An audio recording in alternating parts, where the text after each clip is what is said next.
I like to line it up with that little hole right there and with these numbers. So first you line it up. I first hold it down and then I pop the needle in. See if that's good. In this case, it's not the best, but pretty good.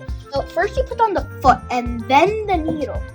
But when you are done you put first up the needle up and then the foot. I like to do mine very nice and slowly, and you do not want to press down on the paper like Urgh! You want to do it nice and slow. You just trying to guide it.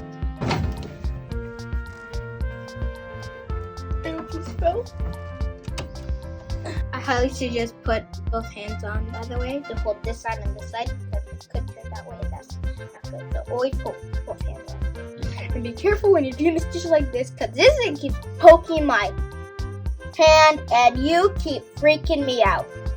It's like the needle's touching you and you don't even know that's scary.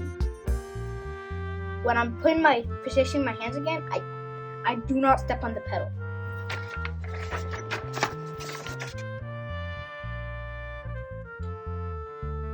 My best one was this one, and we put a good tag. It was this one, and we put a good on it because it was the best one.